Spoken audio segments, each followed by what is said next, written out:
ஐகா நேயர்களுக்கு வணக்கம். நான் உங்கள் கோடங்கி. இது மூவி ரிவ்யூ. பார்க்க போற படம் டிமாண்டி காலனி 2.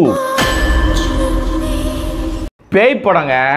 டிமாண்டி எல்லாரும் பார்த்தீங்கல்ல, எவ்வளோ பெரிய பயங்கரமான பயமுறுத்தல். சென்னையில் இப்படி ஒரு இடம் இருக்கான்னு அந்த படம் வந்த பிறகு தான் எல்லாருக்கும் தெரிஞ்சது. பயங்கரமாக பயத்தை ஏற்படுச்சு. மதியான நேரத்தில் அந்த பக்கமே போகாமல் இருந்தாங்க. இப்படியெல்லாம் அந்த படத்துக்கு அப்புறமா அந்த ஏரியாவே களை கட்டுச்சுல்ல. அதே பேர் வச்சுக்கின்னு சீக்குவல்ல 2வது பார்ட்னு ஒரு படம் வந்தா மக்கள் போவாங்களா போக மாட்டாங்களா? அதே மாதிரி இந்த படத்துக்கு நம்பி தாங்க தியேட்டருக்குள்ளே போனேன். படத்தோட ஒன்லைன் என்னன்னா, டிமாண்டி காலனி பார்த்தீங்கல்ல, அதையே மறுபடியும் பாருங்களேன். அதில் சீக்குவலாக எடுக்கிறதுனால அதில் ஒருத்தர் நடித்தார், இதில் 2 பேர் நடிக்கிறாங்க. அதுலேயும் பேய் இருந்துச்சு, இதுலேயும் பேய் இருக்கு. அதுலேயும் ஒரு வீட்டுக்குள்ளே மாட்டிக்கிறாங்க ஃப்ரெண்ட்ஸ் 4 பேர். இதுலேயும் ஒரு ஹோட்டலில் மாட்டிக்கிறாங்க. ஃப்ரெண்ட்ஸ் இல்லை, ஒரு ஹீரோயின் கூடவே ஒரு சாமியார். அதில் தப்பிச்சாங்களா இல்லை பேயாக தான் இருந்தாங்களான்னா, இதுலேயும் தப்பிச்சாங்களா பேயா மாறிட்டாங்களா? இதுதாங்க கதை. சரி, கதை சொல்லிட்டீங்க. அப்போ ஸ்கிரீன் பிளே, அதான் திரைக்கதை, அதாங்க மேக்கிங் இருக்காதா? பின்ன என்ன சொல்லியிருப்பார் அருள்நிதி கிட்ட அஜய் ஞானமுத்து? யாருன்னு கேட்குறீங்களா? அவர் தாங்க டைரக்டரு. அவர் என்ன சொல்லியிருப்பார்னா, சார் இந்த படத்தில் பேய் வேற ரூபத்தில் வருது சார், அதை நாம் அப்படி மிரட்டுறோம் சார். எப்படி? அப்படி மிரட்டுறோம் சார். அது டபுள் ஆக்ஷனில் வருது சார். ஒரு ஆக்ஷனு கோமாலேயே ஒருத்தர் படுத்து கிடக்கிறார் சார். யார் அவரு? நீங்க தான் சார். ஓகே, நான் தான் கோமால படுத்திருக்கேன். அப்ப ஹீரோ யாரு? அவரும் இருக்காரு சார். அவர் யாரு? அவரும் நீங்க தான் சார். என்னங்க சொல்றீங்க? ஆமா சார், போன வாட்டி ஒருத்தர் நடிச்சாரு, இந்த வாட்டி 2 பேர் நடிக்கிறீங்க. ஓகே சார், இப்படி ஒரு கதை தான் நான் வாழ்க்கையில வலை வீசி தேடிக்கிட்டு இருந்தேன். இந்த 2 பேர்ல யார் பேயா மாறுறீங்க, யார் யாரை காலி பண்ண பாக்குறீங்க அப்படின்னு ஒரு ட்விஸ்ட் அதுக்குள்ள வைக்கிறோம் சார். அங்கதான்டா இருக்கு இந்த ஸ்டேட் பாண்டியோட ட்விஸ்ட். என்ன ட்விஸ்ட்? ஒருத்தர் செத்தா 2 பேரும் செத்துருவாங்க. என்ன புரியலையா? எனக்கும் புரியலங்க.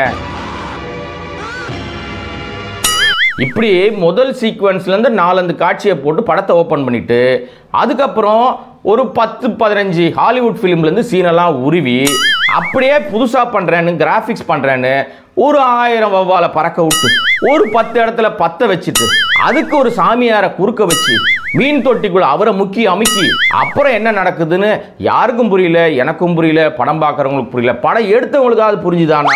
அவங்களத்தான் கேட்கணும். பாவம் அருள்நிதி. இனிமே பேய் படம் யாராவது எடுக்கணும்னா கான்டாக்ட் அருள்நிதி அப்படின்னு நீங்க அங்க போயிடலாம். ஏன்னா அவர் முதல் படத்தில் என்ன மாதிரியா ரியாக்ஷன் கொடுத்தாரோ, அதான் டிமாண்டியில் என்ன ரியாக்ஷன் கொடுத்தாரோ கொஞ்சமும் மாற்றாம அப்படியே இந்த படத்துலையும் கொடுக்குறாருங்க. அது மட்டும்தான் வருதான்னு எனக்கு தெரியலங்க. இதே மாதிரி பேய் கதையை நீங்கள் எடுத்தீங்கன்னா இன்னொரு ஜானரில் உங்களை நடிகராக ஒத்துக்கிறதுக்கு பதிலாக ஒரு பிராண்ட் அம்பாசிடரா பேய்க்கு உங்களை போட்டுருவாங்க. காம்படிஷன் நம்மளை அடிச்சுக்க ஆள் நினைச்சேன், இவன் டஃப் கொடுப்பான் போல. பேய் படத்தில் இருந்தால் கூட ஒரு நியாயம் இருக்கணும்ல. அப்போ ஒரு ஹீரோயின் இருந்தால் தானே ஒரு நியாயம் இருக்கும். இது என்னடா புது பொருளியா இருக்கு? அப்படித்தான் வச்சுக்கணுங்க. ஏன்னா லாஜிக் பார்க்க கூடாதுல்ல. பேய் படத்தில் ஒரு ஹீரோயின் இருக்காங்க, பிரியா பவானி சங்கர். வந்தவங்களுக்கு என்னடா நடிக்க வாய்ப்பு இருக்கு அப்படின்னா, நடிக்கிறதுக்கு பதிலாக நடிக்கிறாங்கன்னு தெரிகிற மாதிரியே நடிக்கிறாங்க. நல்ல வேலை பாட்டுக்கிட்டு எதுவும் கொடுக்கல, டான்ஸ் கின்ஸ் எதுவும் போடாததுனால அவங்க பயமுறுத்திட்டே இருக்காங்க. பார்க்குற ஆடியன்ஸ் எல்லாம் தியேட்டரில் சிரிச்சுக்கிட்டு தான் இருக்காங்க.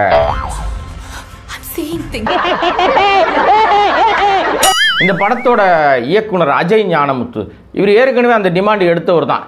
அவர் முதலே யோசிச்சிருப்பார் போல இருக்கு. இந்த படத்தை போய் நம்ம சொல்லணும் அப்படின்னா, நம்ம சீக்வல், நம்ம ஏற்கனவே கதை சொன்ன மாதிரி நிறைய விஷயத்த போய் சொல்லி படத்தை எடுத்துட்டாரு.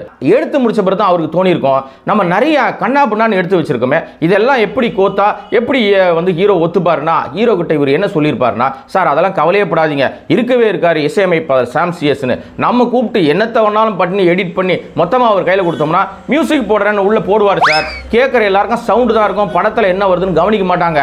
இப்படி லாஜிக் இல்லாமே சீன் எடுத்தா கூட, லாஜிக் இல்லாம மியூசிக்ல எதுங்க லாஜிக் அப்படின்னு நீங்க யாரும் கேட்கக்கூடாது. படம் பார்த்தீங்கன்னா தெரியும், முதல் காட்சி தொடங்குனதுல இருந்து முடிகிற வரைக்கும் காதுல ரத்தம் வருதுங்க.